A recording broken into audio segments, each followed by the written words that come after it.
Kyrie. I'm your host, Kyrie, and I am back with another episode. And today we're going to be talking about the beauty of marriage. And as you can see, I have a special guest here today. This is a good friend of mine. I'm going to give the guest an opportunity to introduce himself.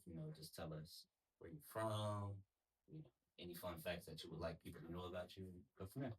Okay. Hey, what's up, y'all? My name is Chris. So I live up in the Alexandria area. We've been here for about 2 years. Married man. I have two children, 6-year-old, and then I have a 5-month old baby. So yeah, so I'm from Virginia Beach originally. My wife and I really moved out here on a movement of faith.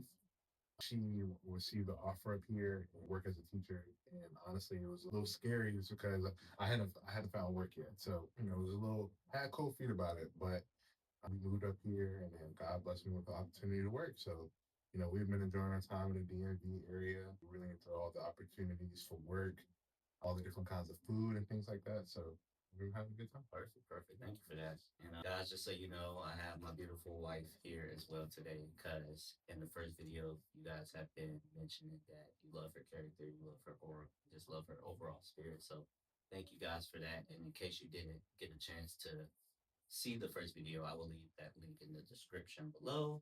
But outside of that, let's get started. So, what I like to do whenever I have a guest on, I just like to ask a few icebreaker questions just to kind of get to know more about you on a personal level. My first question with that being said, what is your favorite food? Ooh, that's a tough one. So, my wife and I are foodies. So, we love all kinds of food. But to be honest, my favorite type of food is Asian food. I Yes. think we talked about this before, Yeah. but yeah, I'm definitely an Asian food guy. But I would say out of all Asian food, I would say probably sushi is my absolute favorite. A fun fact about that. When me and my wife were living in Texas, I tried sushi for the first time. I would say it might have been maybe a year and a half, 2 years ago. And I was hooked ever since. I think the first place I got sushi, I forgot the name of the grocery store, but it was right up the street from us. I was like, you know what? This is not bad. Because whenever I envision eating sushi and just thinking of any like raw food, I will always have a mindset of like, I'm just going to get sick. I'm like, you know what? I'm going to just try it. I'm going to try it. And I ended up liking it. And ever since then, whenever I go to the grocery store and do grocery shopping, I kind of put that in my cart. Like, it's a must at this point. So That's what's up. I definitely like that. And for me, I would say my favorite food has always been Italian food. Okay.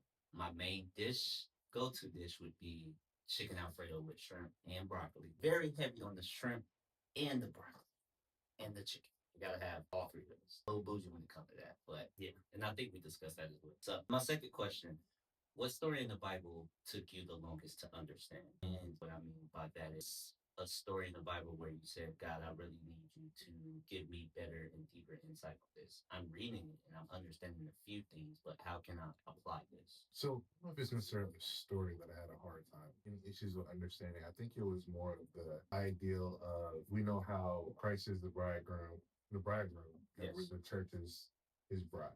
So, I think that it was hard for me to understand for the longest because I'm like, Yeah. how is the church like, the bride? Like, you know what I'm saying? Like, Yeah. of course, when I think about it from a carnal standpoint, my woman, so I'm like, so how's the church like? So I think I struggle with understanding that what God was trying to intend for us to understand, but and see in that. Yeah. But it honestly changed when I got married. And not even like when I first got married. It was more of like I would say about 3 years ago. Honestly, Janae and I were kind of going through a rough patch in our marriage, and we got to a point where we weren't gonna stay married. Yeah. But God started to download in me and like give me revelation of Christ's relationship with the church and how it's supposed to mirror our everyday marriages and things like that. How it's supposed to be, it's a covenant. Yeah. How Jesus decided to lay his life down for the church, and how it's as men we're supposed to do that for our wives, and how it's even when someone messes up in a marriage, makes a mistake, or we have like hard times, you're supposed to still fight through and stay true to that covenant. So Yes. yeah, so that I would say that was the hardest thing for me to understand, but I had to have a life experience Yes. for it to give me some kind of understanding. God said, let me put you on the court. It's not necessarily a story for me. It was an entire book. And I believe I said this in the last episode. For some reason, Psalms was a little difficult for me to understand. And at first, I had to ask myself, I don't know if it's because it's very long and I want to make sure, normally for me when I read the Bible, I want to make sure I'm understanding that I'm not just reading to read. Yeah. But during my time of reading Psalms, it's just something was not clicking. And just seeing certain things that were being said and how certain people within that book operated, I'm like, God, I really want to understand this because this is powerful stuff. I want to learn how to implement this into my life. So, same thing, not a story, but for me, it was Psalms. And even still to this day, I have a way better understanding from when I originally started, but it's still moments where I just have to make sure that I really allow Holy Spirit to speak to me about these particular scriptures. Honestly, you kind of answer a little bit of my first question. What are some things that you admire about your wife? I would say I admire her love and kindness. She's one of the most kind. She's so kind. Yes. She's I would say that she has such a sweet spirit and she's able to see the good in people, even when I'm not able to. And I think that I take pride in having discernment. I'm like meet certain people, have encounters. And sometimes I'm like, I would say like I have an issue with sometimes judging the situation and be like, you know what, maybe we shouldn't, this, that, and third. But she has a heart for seeing the good in them and seeing that we were once at that point somehow, some way. It may not be the exact same situation, but we were struggling with something at one point in our life, and we just got to give people grace and give them love. So I admire her about that because she balances me out in that sense. She brings the emotion to the table, like where I'm like more like about logic and facts, and this is that. Exactly. Yeah, so I admire that about her for sure. It's always a joy to come home to because when you're out dealing with the world, dealing with work, bills, stuff like that, to come home to my wife is just it's always a blessing, rejuvenating. And honestly, we have the exact same answer. Mm. It's been difficult, especially coming from a background of I'm so used to people kind of pushing me away and kind of forsaking me in a way. Yeah. My wife, one thing I admire about her is that same thing. She sees the good first in people. I've never, since I've been married to my wife, I've never seen her really judge anyone else. I've always seen her show and display her servant's heart towards other people. Where on me, on the other hand, I take that time to discern and, kind of be like, okay, God, the word says test the spirits and make sure this is accurate and make sure that this is aligned with your character. Yeah. So Sure. I definitely admire that about my wife and just her overall empathy. Mm-hmm. I've learned so many things just her being so empathetic to people. I've learned so many things from her. That was one of the things I actually struggled with. I didn't necessarily extend empathy to people because it was never in a way displayed to me. And kind of seeing how my wife operate with her empathy, just putting herself in other people's shoes, I really admire that as well because it's a beautiful thing to watch. It shows that Christ really does live in her. Christ really does operate with people. And when you see Christ just work through people's life, it really just makes you have a wholesome moment. So I really do admire that. It's funny because, like I said, it's so similar. What are some things that God taught you in your marriage? Ooh, really? Again, this goes back to my story, like really my testimony. When things get hard, I think this is something that we've seen these days, especially with for example, iPhones, right? Yes. We get an iPhone every 1 to 2 years, right? So it's kind of like, okay, this is kind of old. Let's trade it out. I had to really learn how to deal with tough times, deal with I really don't like you right now, but I know that I love you. And even though I don't have the touchy feely feelings right now, I need to be able to love you through this. So I would say my marriage has truly taught me how to see people in different phases or see someone in different phases of their life and love them through every phase of that. And even when things get tough, you may not be able to see the light at the end of the tunnel. Like, lock in with God, continue to get closer to Him, help Him to ask Him to reveal to you, like, okay, Lord, show me what you see in them, so I can love them the way that you love them. Yeah. And that's really what I learned in this marriage. I literally, this one of my prayers was, I was like, God, like, help me to love my wife the way that you love her.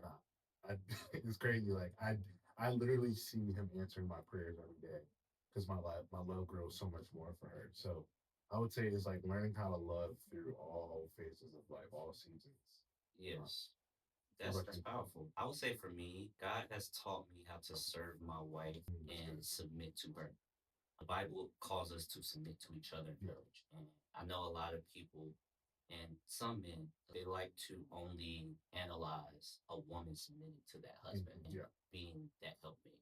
but the Bible calls us to submit to each other. So God in my marriage taught me how to love my wife the way that Christ loved us. Just examples of how God kind of showed me that I always put my wife first, making sure if I'm going out and I'm getting food, I always ask her, like, hey, did you eat around, the time of the month?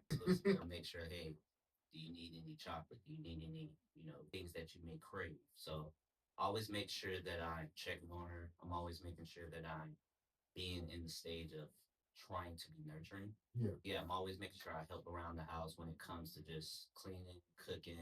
We have two cats, so we don't have kids. So Gotcha. kind of see them as my kids. So I'm always making sure that I just do my duties as a husband. I would say that that's one thing. And another thing is forgiving quickly. I used to struggle so bad with holding grudges. I was the type of person where somebody made me mad, it'll take me at least 3 days to kind of just, and I don't know why. It's kind of like because I'm just sitting in that grudge. I'm sitting in that moment that happened. And I genuinely want to let it go.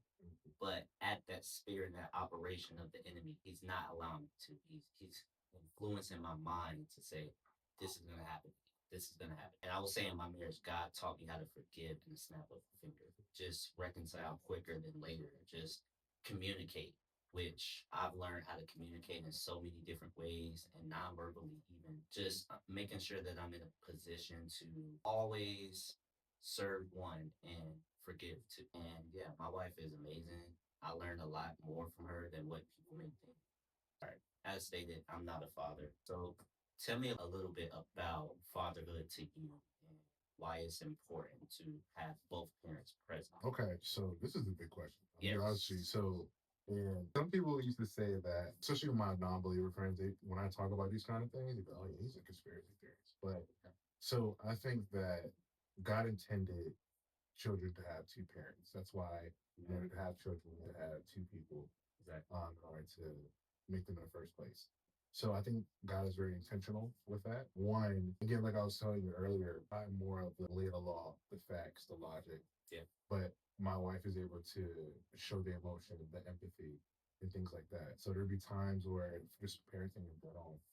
My son may do something bad, and I'm like ready to just time for a spanking, time for punishment. Yeah. But sometimes she has to, we communicate, and she was like, okay, maybe this is not the route we should go. It's because what he did or what my son may have done may not have been that big of a deal. Of course, it's not that we're not going to discipline him or not talk to him, but you don't have to get a spanking for everything.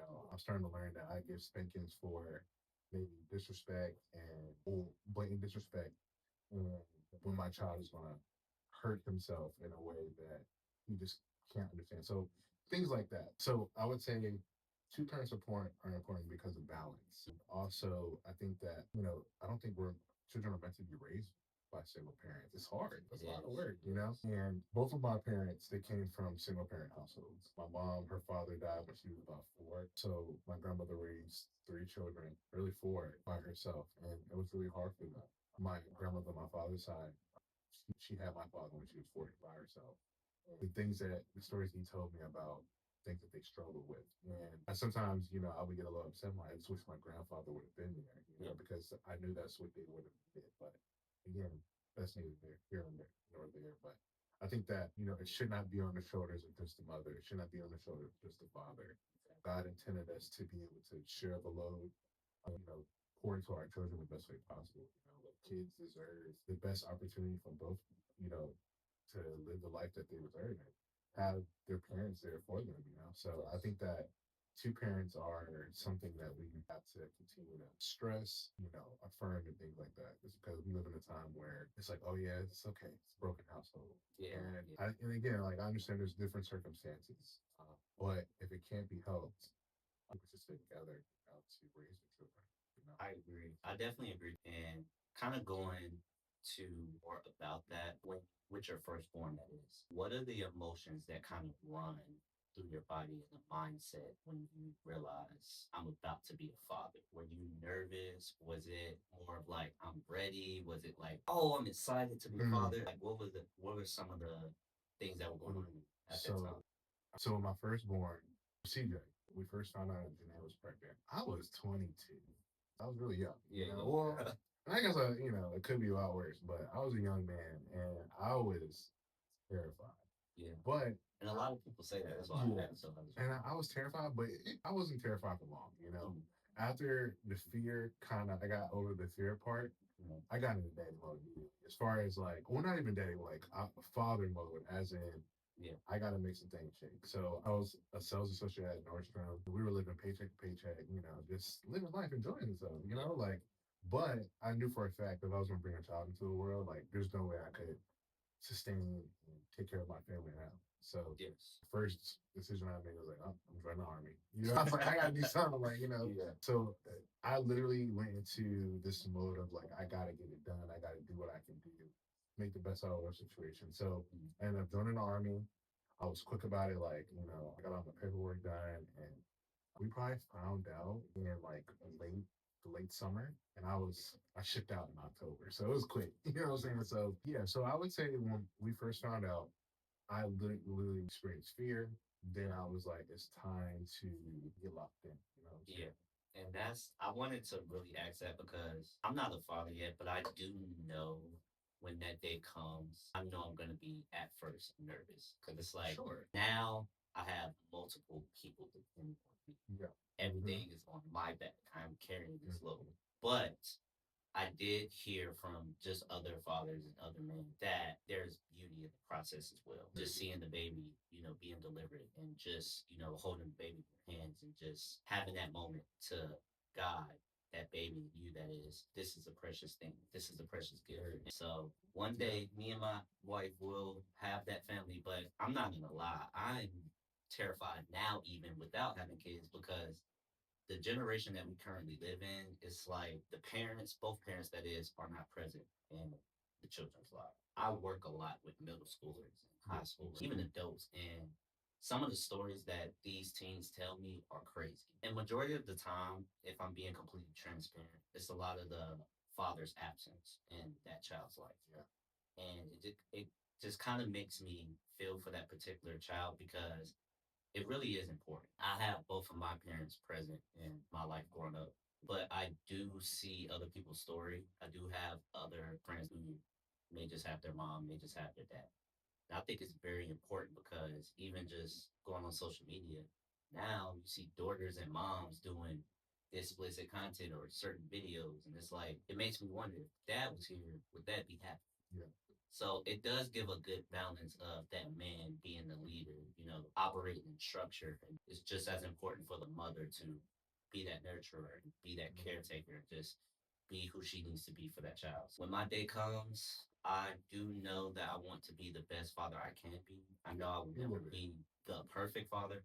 And I don't think there will ever be a man that could possibly say that they're the perfect father. But for me, I just want to be the best father I can be. I want to remain being the best husband I can be because sometimes what I do feel could happen, we're so focused on fatherhood that we neglect our duties as being a husband. It's very important to know that you have multiple hats now.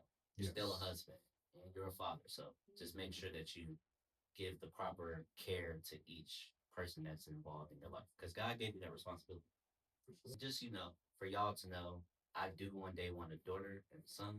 I don't have any sisters, and I've always wanted one. But when I tell people that, they're like, "No, you don't." But You can get what you gonna get, though. yeah, yeah. God, And God and bless. regardless, even if I have two boys or all girls, I'm gonna love the child the same way. It's Yeah, not gonna be for different. sure. I God do bless know with like the daughters are like normally the dad's girls and then the sons Yeah. are mom's boys, but sometimes it can flip flop. There's something deep about. I think that when it comes to the type of children that God blesses you with, there's something, and I don't know, but to me, I feel like there's something spiritual about it. What I've learned is that I have two boys, and my desire is to make them, is to help them be, men of God, and is be young men that, women look forward to dating one day. And, they can, those women can bring home to their parents. And, but it starts with me though. Like what example do I set at home? How do I treat my wife? How do I speak to her? Because my sons are seeing that, and they're like, okay, well, daddy he's nice, he's loving, he's kind, he's stern, but he's also understanding of mom. So I know when I talk to a young lady, I gotta be the same way, like see, it's just little things. And I think that for a man that has a daughter, for that daughter, the father is the first man she'll ever love. Her examples of what a man is supposed to be is going to be based off of her father. So if she has a father who, gives her the world, takes care of her, respects her, tell her she's beautiful, even when she may not feel that way. Exactly. Those would be her expectations. Yeah. And she'll have discernment for when she goes into the world, but okay, this is the kind of guy I want because this is what my father was. I know that's important for me. And I also wanted to add too, when I was thinking about what you were saying earlier, being a father has shown me, has honestly helped me to see the love of God. And in the way that my mom would always tell me, she was like, if you think about how much I love you, God loves you times more than that. And of course, as a kid, you can't really grasp that. You know what I'm saying? Like, you can't really grasp that, right? Yeah. But now, when I look at my children, I know how much I love them. But I'm like, oh my gosh, like, I would do anything for you. It's like, dang, my father in heaven loves me a million times more. I loves them a million times more than I love them. Yeah. So I'm like, Jesus calls us to love the children too. Yeah. So yeah. So that that brings me. It makes my heart warm. It brings me joy, like to know that my father in heaven loves me that much. So yeah, so that's why I start to be like, I'm like, okay, Lord, how can you be the kind of father you would be? Exactly. I love that. And you brought up a good point when you said that it starts with that man as far as the daughters. How you present yourself to your wife, how you present yourself to them. They remember that. A lot of people think that kids forget things. I still remember things when I was 5, 4, even 3 years old. So kids have really good memory when it comes to how their parents are operating in that household. And that really is the foundation. And as long as those parents are doing their part and their roles, it can be a beautiful thing. For sure. So I definitely love that you brought that up because it's important. And like I said, in today's generation, it's needed more than ever. So that's just my personal opinion. I just really wish that based off the stories that I've received and been told, I really wish that people can encounter love the same way that you just mentioned that God gives. So yeah, I can just continue to pray for them and hopefully their situation will change. All right. So going into our next question, what is some advice that you would give to a young married couple? Because a lot of young married couples, most people think they're getting married because something happened. It can be pregnancy, it can be something going on when it comes to that man or that woman. So, what is advice that you want to encourage the young? Okay, so in conflict, because that's gonna happen in marriage, you're gonna have disagreement. If you feel the need that you need to talk to someone about it, right? You need to make sure that that person is grounded in scripture. They believe in the same God that you believe in. So they believe in the same concept of marriage. Or also, that person that you talk to about whatever it is, they need to be in the other spouse's corner. So for me, if I go to talk to someone about it, it's going to be someone who's going to not disagree with what I think. There's going to be someone who's going to vouch for my wife and also help me to be able to see from her perspective. Yeah, that's good. Because if you go to talk to someone who's just going to affirm whatever you may feel in that very moment, that can be detrimental for your relationship. Because again, sometimes we get caught up in our emotions and what we feel is right, but we can't see the other side of it. But I think it's crucial for the marriage. If you're going to talk to someone about the problems you may be experiencing, yes, talk to someone who's going to vouch for your spouse, who's going to stick up for them, who's going to tell you to work it out. Yeah. That's all I'm going to tell you. Like, jump ship. Yeah, and I agree with that too because I think one of the most important things, especially being a young married couple, is fighting together. When you have those conflicts, when it's feeling like it's y'all versus the world, fight together. Fight together in the word. Just fight together because ultimately you guys are sharing one flesh. Now you have to make sure that you guys operate as a team and not divide because the enemy will try to do any and everything to separate you guys, especially in moments of conflict or disagreement. I would encourage the young couples to definitely fight together and just understand that when God designs something for your life, you and your wife, that is, it's His divine favor. No man can separate that. People may have opinions like, hey, I need to finish this. It's ultimately about God. It's the beauty of God. It's about Him. So, and even with us, I know that there was a lot of questions that came up like, hey, why now? Why are you getting married? But I answered to God first. That's just kind of how I've always been once I became saved. Yeah, it's just a beautiful thing. So I definitely don't want the younger married couples to feel scared. Obviously have your feelings and feel things, but understand that there's always a purpose behind it. There's always a destination and outcome that God is in control of each step of the way as long as you keep Christ centered. So I would say that one. And two, enjoy the process. Even the conflicts, enjoy them because you guys are ultimately growing together. You guys are experiencing life together and this creating memories that you guys can look back on and just see how God aligned your perspective on things and aligned your heart to certain things and just transform you in ways that only you may know that you need to be transformed of. Yeah, just enjoy the process. It's like literally planting a seed, watering that seed, and just watching it grow. With that being said, have that confirmation too. There was a friend of mine at work the other day. He asked me, said, "Kai, how do you know for sure if God is directing you to be married or is in His will for you to be?" It's a matter of having that confirmation, and that can come from other people. That can come from the Word. God will make it known to you. If it's in His will, He will not hide it. How did you know that your wife was meant for you? And what advice would you give someone that is trying to seek that confirmation from God? That's an interesting question. I would say that I knew. So my wife and I, we were living together before we got married. Of course, I don't recommend doing that. You live, you learn, right? Yeah. But so during that time, we were, of course, sharing our finances. There would be times where I made some bad financial decisions, like bad choices. I have to. And I don't know. and the thing is, like, I was so used to my parents, like, being around, I love my parents, but when I would make bad choices and do things, like the way that they would scold me, like I was just so afraid to disappoint them. Yeah. So that has affected me until this day, right? But when I happened inside my relationship, I was so fearful that she's gonna hate me, she's gonna like all kinds of things. Yeah. But she didn't scold me. She was like, it's okay. Like people make mistakes. We're gonna get through this. And that's when I knew I was like, oh my gosh, like she genuinely loves me. Yeah. And she's willing to work things out. Like even when it's my fault. Like, you know what I'm saying? Like I really have I messed the bag up. You know what I'm saying? Like, she didn't like just skip out and leave.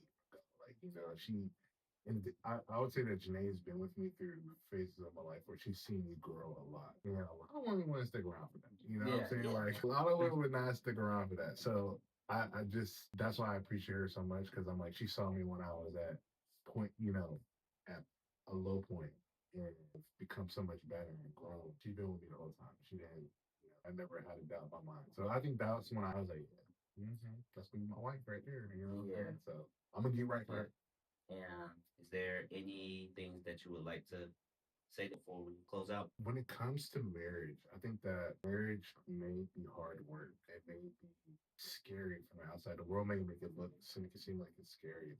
It's that too. Yeah, it's because again, you were talking about it earlier. Marriage is created by God, right? Exactly. And He created for us to one be in good relationship with one another, but also for us to understand His relationship with us. Yes. And so there's going to be devices of the enemy to come against marriages, plain and simple, whether it's, people inside the church and outside the church. Like that's just, there's going to be weapons formed against it. But at the end of the day, like it's worth it no matter what's going on, as long as you continue to seek God inside of your marriage. As long as y'all getting closer to Him, both of y'all, you'll be getting closer to one another. Exactly. A triangle, you know what I'm saying? Y'all both put the spot at the bottom, but you're going up towards that. Yep. Yeah. So you're going to keep on getting closer. You're going to grow as a person.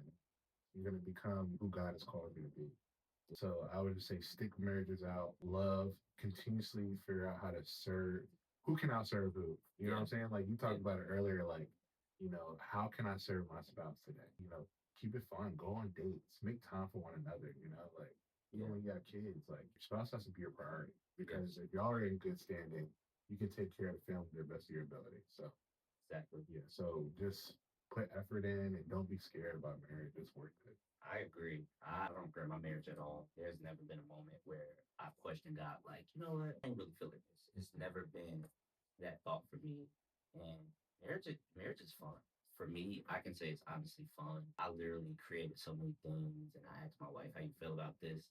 Like she'll even contest. I've created literally two posters and I put them on the wall and they're all date ideas. Yeah, it's a fun process for me because you get to live with your wife, your best friend.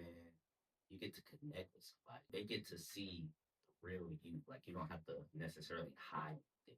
This person knows you. So I would say my advice is just have fun in your marriage. Also, just learn how to sacrifice in marriage. There's going to be things that your husband may like, but your wife may not, vice versa. So just sacrifice. And that's a way of showing your spouse that I love you and I'm willing to try this thing for you. I can at least say I tried it. And even if I don't like it, I know you had an amazing time. So, with that being said, I hope you guys received that you needed. I will see you in the next one. Take care.